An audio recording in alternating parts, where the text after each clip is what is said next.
कभी कभी ईश्वर को देखने के लिए मंदिर जाना नहीं पड़ता। कभी कभी वो खुद चलकर आते हैं, भक्तों के आंसुओं में, उनकी पुकारों में और उन गाँवों में जहाँ विश्वास अब भी जिंदा है। आज की कथा है एक छोटे से गांव की, जहां मां वैष्णो देवी का चमत्कार देखकर पूरा गांव रो पड़ा। यह कहानी है सत्यपुर नामक एक शांत पहाड़ी गांव की। गांव छोटा था मगर वहां का विश्वास बहुत बड़ा। गांव के लोग मां वैष्णो देवी को अपनी रक्षक, मां और शक्ति स्वरूप मानते हैं। हर साल नवरात्र में मां का भव्य जागरण होता और हर घर में सिर्फ एक ही नाम लिया जाता है, जय मां वैष्णो देवी। लेकिन एक साल गांव पर ऐसे विपत्ति टूट पड़ी। तेज बारिश ने फसलें बर्बाद कर दी, सूखे कुएं, बीमार बच्चे और सबसे भयानक, गांव के एकमात्र मंदिर में लगी मां की मूर्ति एक तूफानी रात में टूट गई। गांव वालों का दिल टूट गया। लोग कहने लगे मां नाराज हो गई। गांव की एक बुजुर्ग महिला थी, माता लक्ष्मी।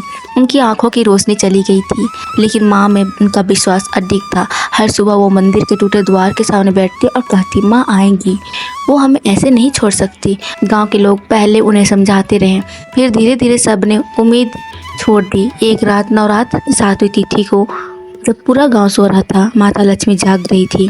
उनके कानों में एक दिव्य आवाज़ आई, माँ लौट आई है। उन्हें कुछ समझ नहीं आया, लेकिन उसी पल गांव के मंदिर से तेज रोशनी निकलने लगी। गांव के कुछ लोग जाग गए और देखा, मंदिर की टूटी मूर्ति की जगह 3 पिंडियों चमक रही थी। मंदिर से दिव्य गंध आ रही थी, घंटियां अपने आप बज रही थी और हवा में बस एक ही नाम था, माँ आ गई।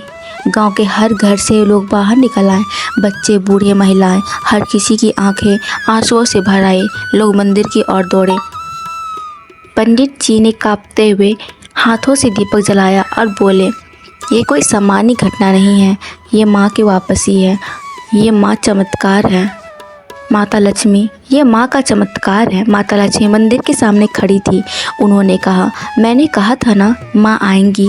उन्होंने मेरी नहीं, हम सबकी सुन ली। मंदिर के बाद गांव में चमत्कारी बदलाव हुआ। कुएं फिर से भरने लगे, बच्चों की बीमारियां ठीक होने लगी, फसलें हरी होने लगी। गांव वाले कहते हैं, माँ ने सिर्फ एक मंदिर नहीं लौटाया, हमें फिर से जीना सिखाया। अगले ही दिन गांव वालों ने मिलकर एक नया मंदिर बनवाने का निर्णय लिया।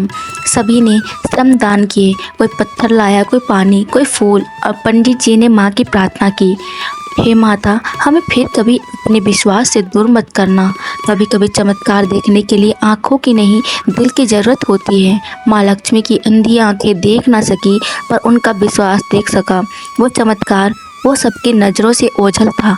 आज भी सत्यपुर गांव में हर नवरात्र को एक विशेष रात्रि जागरण होता है, जिसे कहते हैं कृपा की रात। हर साल